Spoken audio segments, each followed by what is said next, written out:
সন্দেশ দিন। টাকা এনেছিস? না। টাকা ছাড়া কিসের সন্দেশ তাহলে? যা ভাগ।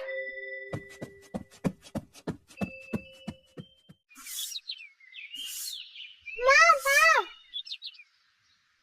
কি হয়েছে চুটকি? মা, আমাকে একটা সন্দেশ কিনে দাও। কতদিন হয়ে গেল সন্দেশ খাই না। আমার বিছানার নিচে দেখ, দুটো টাকা রাখা আছে, ওটা দিয়ে সন্দেশ কিনে এনে খা। আচ্ছা মা।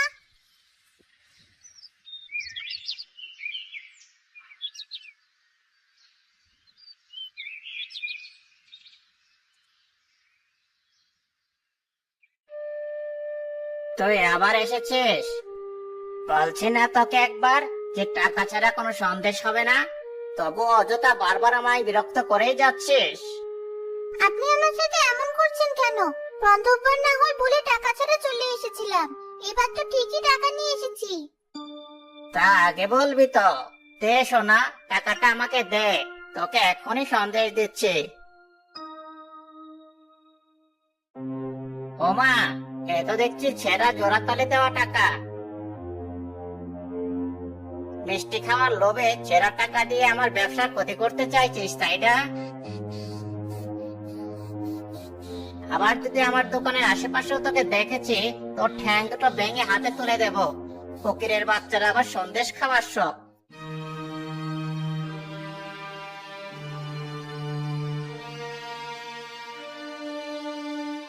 কি হলো চুটকি, তুই কাঁদছিস কেন? সন্দেশ খাসনি? না মা, তুমি আমাকে কি একটা ছেঁড়া টাকার নোট দিয়েছো।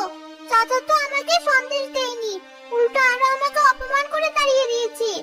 মা, তুমি এখনই আমাকে ভালো বড় একটা টাকা দাও, ওকে আমি দেখিয়ে দেব। আমার কাছে তো আর কোনো টাকা নেই মা, টাকা হোক, তারপর আমি তোকে সন্দেশ কিনে দেব। সেই কবে থেকে আমাকে এই কথা বলছো তুমি? হাতে টাকা পেয়ে ভেবেছিলাম এবার হয়তো আমার সন্দেশ খাওয়ার ইচ্ছা পূরণ হবে, তাও হলো না। আচ্ছা মা, বাবা কি আসলেই ফকির ছিল? সবাই আমার বাবাকে ফকির কেন বলে? তোর বাবা গরিব হলেও কখনো কারো কাছে হাত পাতেনি। সে একজন সৎ আর আদর্শবান মানুষ ছিল। তার সততার কারণে সে অনেক গরিব ছিল। আর তার বন্ধুরা ছলচাতুরি করে জীবনে অনেক এগিয়ে যাওয়ার পর তাকে মজা করে ফকির বলে ডাকতো। সেখান থেকেই গ্রামে এর নাম ছড়িয়ে পড়ে। বাবাকে যখন মানুষ ফকির বলে ডাকে তখন আমার খুব খারাপ লাগে। আমারও, কিন্তু তোর বাবা আবার এই নাম শুনে রাগ করতো না। তার কাছে চোর বাটপার হওয়ার চাইতে ফকির ডাক শুনে ভালো মনে হতো।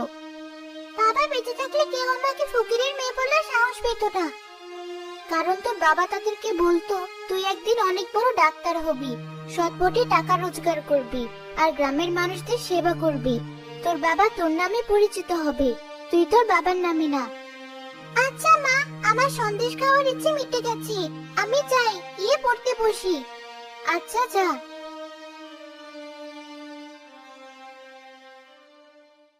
পরের দিন বিকালে চুটকি আবার সন্দেশের দোকান থেকে সন্দেশের ঘ্রাণ পেয়ে একটু দূরে দাঁড়িয়ে রইল।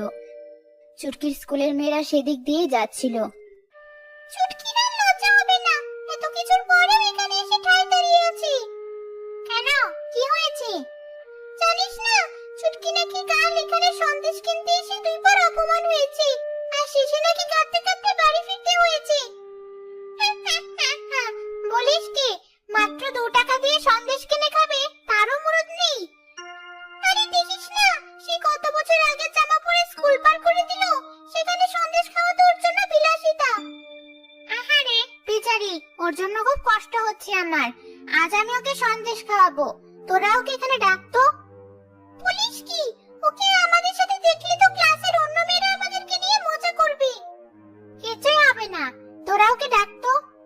ঠিক আছে। চুটকি, এদিকে এসো। আমাকে বলছো? হ্যাঁ হ্যাঁ, তোমাকেই। আচ্ছা আসছি। এই নাও, এই সন্দেশটা তোমার জন্য। কিন্তু আমার কাছে তো কোনো টাকা নেই। টাকা লাগবে না, তুমি তো আমার বন্ধু হও, বন্ধু হিসেবে তোমাকে দিচ্ছি। সত্যি? তোমাকে যে কি বলে ধন্যবাদ জানাবো আমার জানা নেই।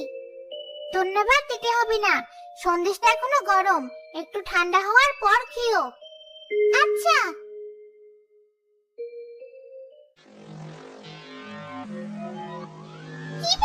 কুলসুম, তুই চাচার দোকান থেকে চুপচাপ ওই গরম সন্দেশটা নিয়ে আজ তো তোর মুখে বললি কেন? একদম চুপ, একটু পরে টের পাবি কেন এমন করেছি। কি ব্যাপার? কোনে কোনে 5টা সন্দেশ রাখলাম এখানে, এখন দেখছি একটা সন্দেশ কম। তোমরা কেউ কি সন্দেশ নিয়েছো এখান থেকে? না তো। এই, তোরা কেউ নিয়েছিস? না, একদমই না। আরে চুটকি, তুমি এখানে কখন এলে? তোমার হাতে একটা সন্দেশও দেখা যাচ্ছে। আরে ওই তো আমার সন্দেশ। সন্দেশটা ওর হাতে কিভাবে গেল? কুলসুম আমাকে। আরে তাই তো, এতগুলো মানুষের সামনে দিয়ে তুমি সন্দেশটা নিয়ে গেলে আর আমরা কেউ টেরই পেলাম না। সত্যিই তোমার প্রশংসা করতে হয়। কুলসুম, তুমি কি বলছো এইসব? একদম ঠিক বলছি। আগে তোকে ফকিরে মেয়ে ডাকতাম, এখন তো দেখছি তুই আস্ত একটা চোর। এতগুলো মানুষের সামনে থেকে আমার দোকানে সন্দেশ চুরি করিস? চল, তোকে তোর মার কাছে নিয়ে যাব।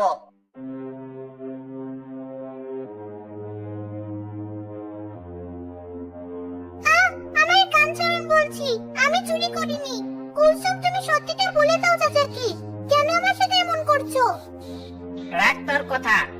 তোমরা আমার দোকানটা একটু দেখো তো, আমি এখনই আসছি। জি চাচা, আপনি কোনো চিন্তা করবেন না। আমি তো ভেবেছিলাম তুই অবশেষে ভালো হয়ে গেছিস। এত বড় শত্রুতা যে করবি তা তো টেরই পাইনি।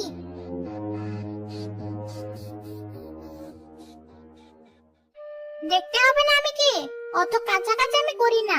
মেয়েটাকে যতবার চোখের সামনে দেখেছি ততবারই অসহ্য লেগেছে, তাই আজ একটু মজা নিলাম।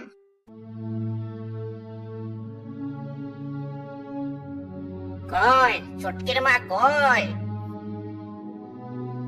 কি হয়েছে? এ কি, আপনি চুটকির কান ধরে আছেন কেন? কান ছাড়ুন বলছি। তোমার মেয়ে আজ যে কাজ করেছে তাতে তোর মার খাওয়ার কথা ছিল, আর আমি তো শুধু কানটাই ধরেছি। কি করেছিস তুই চুটকি? আমি কিছু করিনি মা, বিশ্বাস করো। কি আর করবে, আমার দোকানের সন্দেশের প্রতি তো অনেকদিন থেকেই লোভ ওর। আজ অবশেষে দিন দুপুরে সবার সামনে আমার দোকান থেকে সন্দেশ চুরি করতে গিয়ে ধরা পড়েছে। এসব কি শুনছি আমি? আমি কি তোকে এই শিক্ষা দিয়েছি? আমি চুরি করিনি মা। চুরি করে এখন আবার মিথ্যা বলে ভালো সাজা হচ্ছে। আমি ছাড়াও আরো 3জন সাক্ষী আছে আমার। এমন চলতে থাকলে তোমার নাম ফকিরের বউ থেকে পাল্টে চোরের মা রাখতে হবে দেখছি। চুটকি, তুই বেরিয়ে যা আমার বাড়ি থেকে। কোনো চোরকে আমি আমার বাড়িতে রাখবো না। চুটকি কাঁদতে কাঁদতে বাড়ি থেকে বেরিয়ে গেল। একটা গাছতলায় বসে থাকতে থাকতে সন্ধ্যা হয়ে এলো প্রায়। এই মেয়ে, এই গাছতলায় প্রতিদিন তো আমি সন্ধ্যার পর বসি আর ধ্যান করি। তুমি আজ এখানে কি করছো? আমার মা আমাকে বাড়ি থেকে বের করে দিয়েছে। এখন আপনিও যদি আমাকে এখান থেকে তাড়িয়ে দেন তাহলে আমি কোথায় যাব? আচ্ছা আচ্ছা, তুমি এখানেই থাকো, কোথাও যেতে হবে না। কিন্তু এটা তো বলো, তোমার মতো ছোট একটা মেয়েকে তোমার মা বাড়ি থেকে বের করে দিল কেন? সে অনেক কাহিনী, শুনতে গেলে আপনার অনেক সময় চলে যাবে। অসুবিধা নেই, তুমি বলো।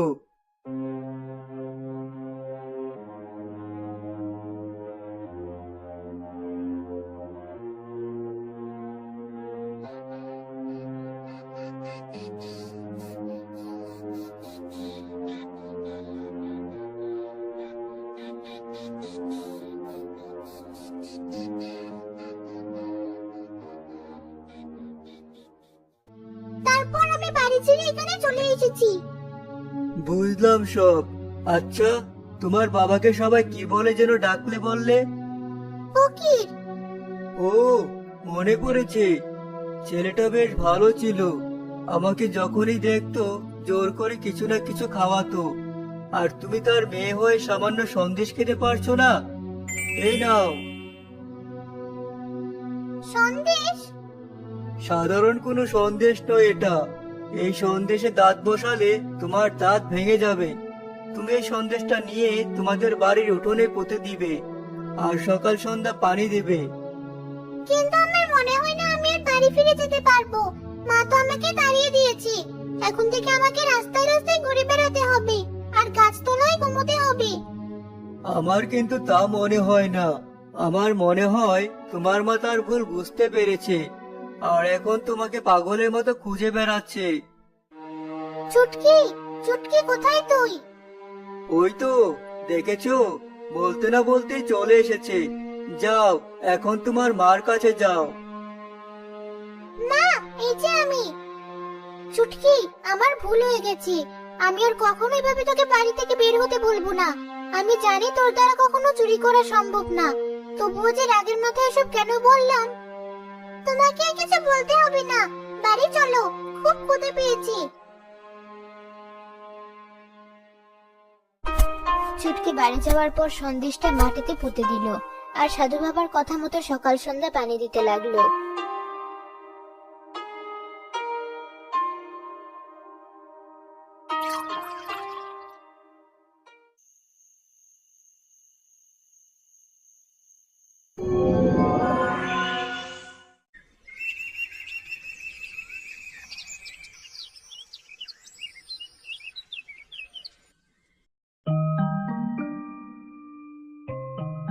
সন্দেশের সুবাস পাচ্ছি মনে হয়, কিন্তু এই সময় তো চাচা সন্দেশ বানায় না, আর গন্ধটাও মনে হয় অন্য দিক থেকে আসছে। যাই, বাইরে গিয়ে দেখি তো।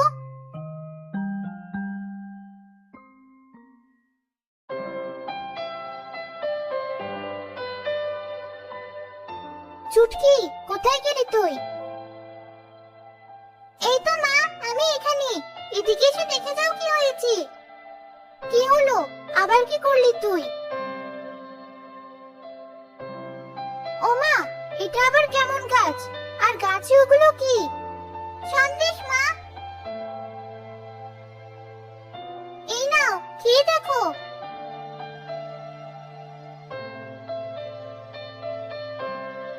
এত মজার সন্দেশ আমি জীবনেও খাইনি। এই ছোট গাছটাতে এতগুলো সন্দেশ ধরেছে। হ্যাঁ মা, এই সন্দেশের কাছে তো চাচার সন্দেশও ফেল। এখন আমার যত মন চায় তত সন্দেশ খেতে পারবো। হ্যাঁ, যাক, সৃষ্টিকর্তা তোর মনের আশা পূরণ করেছে। মা, তুমি এই গাছের সন্দেশ গ্রামে বিক্রি করা শুরু করলে কেমন হয়?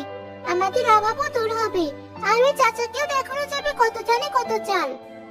ঠিক আছে, কিন্তু কেউ কি আমাদের থেকে সন্দেশ কিনবে?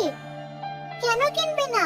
দরকার হলে সবাইকে একটা সন্দেশ টাকা ছাড়া খাওয়াবো, তারপর দেখবে সবাই কেমন উমরিকে পড়ে সন্দেশ কেনার জন্য। দেখ তুই কি করলে ভালো হয়। তুই আবার এসেছিস আমার দোকানে? তোর সাহস তো কম নয়।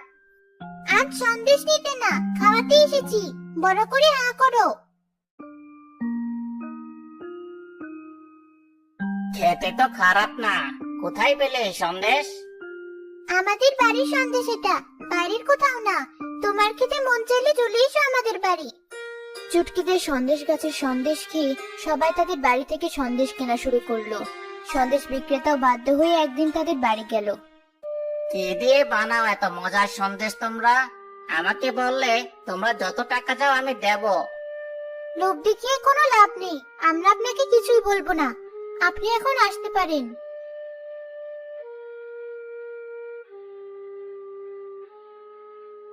কি ভেজাল সন্দেশ বিক্রি করো তোমরা? যতবারই খাই ততবারই পেট খারাপ হয় আমার। কই, আজ পর্যন্ত তো আর কারোই সন্দেশ কি পেট খারাপ হলো না? শুধু তোমার বেলায় এমন হয়। সন্দেশও তোমার আসল রূপ বুঝে ফেললো নাকি? চক্কা সব। চুটকি আর তার মা মিলে সুখে শান্তিতে বাস করতে থাকলো।